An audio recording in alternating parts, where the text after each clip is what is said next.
मुसलमान इनको एक पैसा वोट नहीं देगा के तहत उन लोगों को भी उसमें सेटिंग किया जा रहा है। उसमें ये लोग आरक्षण दे करके और कैसे कैसे करके उसमें सब कर रहे हैं। ये मोदी जिस समय से आए हैं केवल हिंदुओं का साथ ले करके हिंदुओं के ही पीठ में छुरा मारने का काम करते हैं। नोरमा ग्रुप, जो सोचता है वो करता है, आपके अपने सपनों का आशियाना। नमस्कार, भारत लाइव देख रहे हैं आप। विधान परिषद में इस वक्त हमारी मौजूदगी है और देखिए लगातार सत्ता और विपक्ष के बीच में हंगामा हो रहा है। इस बीच हम लगातार आपको देश से लेकर बिहार तक की खबरें दिखा रहे हैं, लेकिन देखिए आज एक ऐसी खबर आई जिसने बिहार सहित पूरे देश में हलचल पैदा कर दी, क्योंकि अब प्रधानमंत्री नरेंद्र मोदी को मुसलमानों की याद आने लगी है।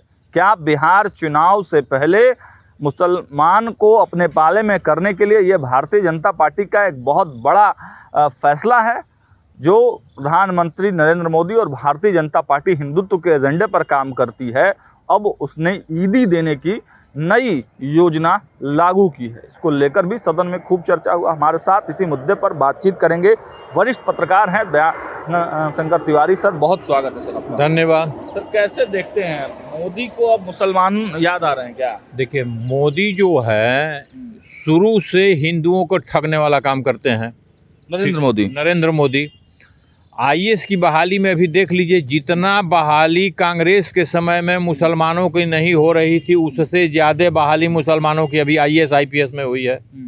ठीक है, ये नीति टैलेंट से जाते हैं ना सर। कोई टैलेंट उसमें नहीं। कोई टैलेंट नहीं उसमें, सारा साजिश के तहत उन लोगों को भी उसमें सेटिंग किया जा रहा है। ठीक है, हाँ, उसमें ये लोग आरक्षण दे करके और कैसे कैसे करके उसमें सब कर रहे हैं। ये मोदी जिस समय से आए हैं केवल हिंदुओं का साथ ले करके हिंदुओं के ही पीठ में छुरा मारने का काम करते हैं। हिंदू सम्राट कहे जाते हैं। वो अलग बात है। जो हिंदू नहीं समझ पाता है वो हिंदू सम्राट इनको कहता है, उसमें कोई ऐसा बात नहीं है। हिंदू जो है वो सहिष्णु है, इसलिए वो बेचारा बरगलाने में आ जाता है।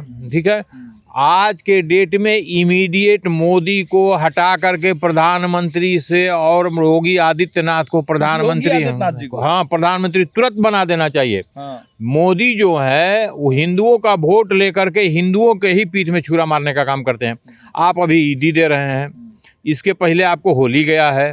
होली में तो आपने कभी किसी गरीब हिंदू को आप होली का त्योहार का गिफ्ट देने नहीं कि चले थे। और हिंदुओं के नेता कहलाते हैं। आप हिंदुओं के नेता कहलाते हैं। हिंदुओं के वोट से आपको सरकार बन रही है। मुसलमान डेली आपको तंग कर रहा है। ओवैसी जो है वो डेली आपको तंग कर रहा है, हिंदुओं के खिलाफ में बोल रहा है। उससे फायदा होगा सर?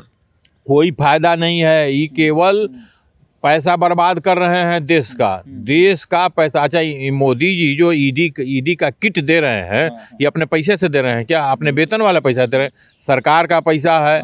पहले जो ये लोग गिफ्ट, जैसे केजरीवाल आया, फ्री बिजली, फ्री पानी, फ्री सब दे रहा था, उसी तरह से ही मोदी जी आ गए। अब ईडी का गिफ्ट किट देने लगे फ्री में। अब ये भी हिंदुओं को ठग रहे हैं।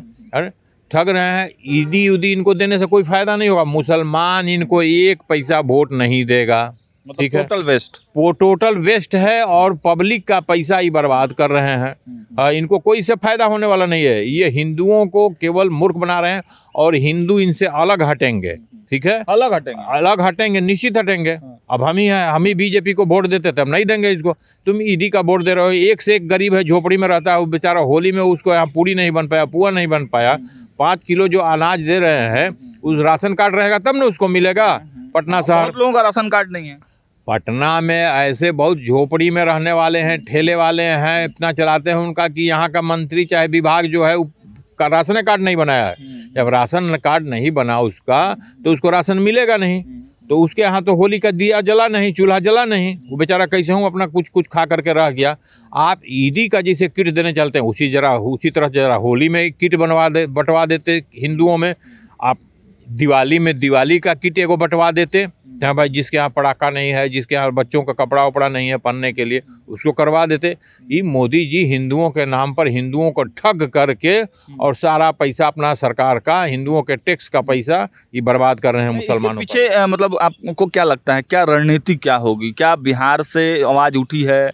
मतलब लग रहा है कि सीमांचल के जो क्षेत्र हैं वहाँ पर मुस्लिम जो है ज़्यादा संख्या है। पिछले बार एमआईएम के 5 विधायक वहाँ से चुनकर आ गए थे, तो उसको को काटने के लिए यह रणनीति लाई गई है? कोई कटने वाला नहीं है। इनको भ्रम है कि मुसलमान इनको वोट दे देगा, मुसलमान इनको एक वोट नहीं देगा। अभी जाए ना भाई, जो सीमांचल एरिया है इसमें जाके देखे ना, हिंदुओं का बारात, हिंदुओं का शादी ब्याह नहीं होने दे रहा है, भजन कीर्तन नहीं होने दे रहा है। कई दिन मोदी जी वहाँ गए हैं देखने के लिए कि हाँ भाई तुम्हारा क्या स्थिति है।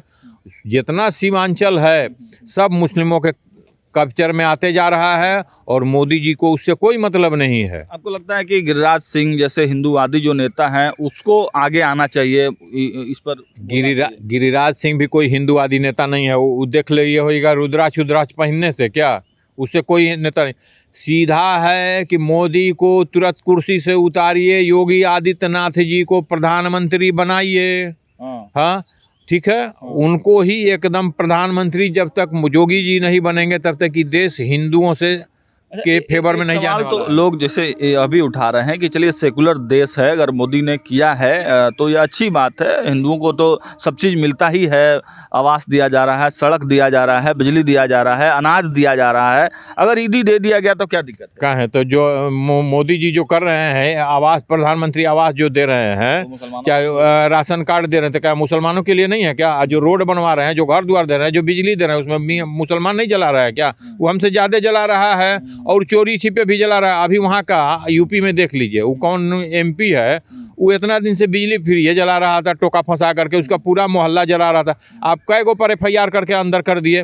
हिंदू अगर एक भी टोका फंसाते हुए पकड़ा जाता है तो 1 लाख 2 लाख का फाइन करते हैं, उसको जेल डालते हैं। कई गो मुसलमान को वहाँ पर जेल में आप डाल दिए।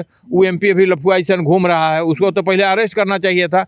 जब आप उसको गलत बिजली जला रहा था, लाइन उसका काटे, तो पहले अरेस्ट काहे नहीं किए? वो जाके आपके साथ संसद में बैठ रहा है, आप उसके साथ मजा ले रहे हैं। कल उसका सबका वेतन बढ़ा दिए। कई गो पत्रकार सबका, कई गो गरीबों का आप देख रहे हैं, पत्रकारों को जो मिल रहा था टिकट का में फ्री कुछ मिल रहा था, वो भी आप खत्म कर दिए और कह रहे हैं कि पत्रकार आपका फेवर करे।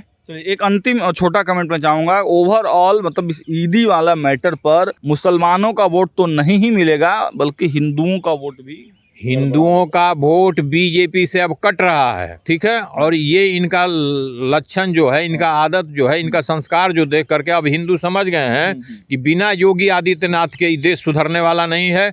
और बिहार में मुख्यमंत्री हरिभूषण ठाकुर बचौल को बनाए और केंद्र में ले जा करके योगी जी को PM बनाए और इस PM को तुरंत उतारे, नहीं तो ये पूरा देश मुसलमानों को ही लुटा देगा। चलिए, तो आपने देखा कि वरिष्ठ पत्रकार दयाशंकर तिवारी सर ने क्या कुछ कहा है। बचौल के लिए बड़ी बातें कह दी हैं, योगी आदित्यनाथ के लिए बड़ी बातें कह दी हैं। और देखिए, ये रणनीतिक, बहुत बड़ी रणनीति जो लेकर आए हैं प्रधानमंत्री नरेंद्र मोदी बिहार चुनाव से पहले। देखना होगा कि क्या इसके वाकई में कुछ फायदा होता है, या फिर जैसा दयाशंकर सर कह रहे हैं कि हिंदुओं का वोट भी मोदी से छिटक सकता है। फिलहाल इस वीडियो में इतना ही। देखते रहिए भारत लाइव। बहुत बहुत आपके सपनों को हमने सजाया है, E-Homes पैनोरमा को हमने बनाया है। E-Homes मेरा एक सपना था जिस पे मैं पिछले 4 साल से काम कर रहा था। हमने जो बनाया है वो सबने है माना। E-Homes पैनोरमा में हो आपका भी आशियाना। और फाइनली हमने 2021 में इस प्रोजेक्ट को लॉन्च किया। बहुत लोग अप्रिशिएट कर रहे हैं कि पूर्णिया जैसे शहर में, बिहार के, एक तो बिहार की बात करें उसमें भी पूर्णिया जैसे छोटे जगह में इस तरह का लाइफस्टाइल देना, ये सुन के हम लोगों को बहुत अच्छा लगता है। E-Homes में हमने कुछ और भी किया है, जैसे हम जिस जगह में रह रहे हैं हमारे फैमिली सिक्योर हो, उनको सिक्योरिटी का ध्यान में रखा है। आपकी सुविधा और सुरक्षा आपके लिए खास है, ये आपका विश्वास है। इसमें आर्टिफिशियल इंटेलिजेंस का 7 लेयर सिक्योरिटी का हमने इस्तेमाल किया है। लस ग्रीन कैंपस को बनाया है। यदि हमारा बाउंड्री वाल है तो वो वर्टिकल गार्डन है। ये जितनी भी फैसिलिटी होता है एक इंटरनेशनल टाउनशिप में, E-Homes है, ये हम लोग विश्वास नहीं कर पा रहे हैं। जो भी हमारे मित्र, दोस्त या जो भी हमारे बाहर के बाहर आते हैं, तो हम लोगों को बहुत अच्छा सुनने को मिलता है और बहुत अच्छा क्रेडिट मिल रहा है। वो सारा हमने सिर्फ एक बिल्डिंग नहीं बनाया, हमें एक बहुत अच्छा लाइफस्टाइल दिया E-Homes में, और मेरा एक सपना था जिसको मैं आज फुलफिल होते हुए देख पा रहा हूँ। ये आपका आवास है। E-Homes पैनोरमा में अब आपका निवास है। E-Homes panorama, luxurious lifestyle redefined. Panorama group, जो सोचता है वो करता है। अगर ये वीडियो पसंद आई और वह बिहार के राजनीति और बिहारियत से सरोकार रखेनी तो सब्सक्राइब बटन दबा के चैनल के सब्सक्राइब कर ली। ओजे एगो घंटी बा, ओकरा बटन दबा देला से कुल सटीक और मारक खबर रुआ मुफ्त में मिल जाई। अगर रुआ पत्रकारिता के हमनी के नया प्रयोग में सहयोग कर चाहतानी तो ज्वाइन बटन दबा दी। पेटीएम नंबर नोट कर ली 9386816700।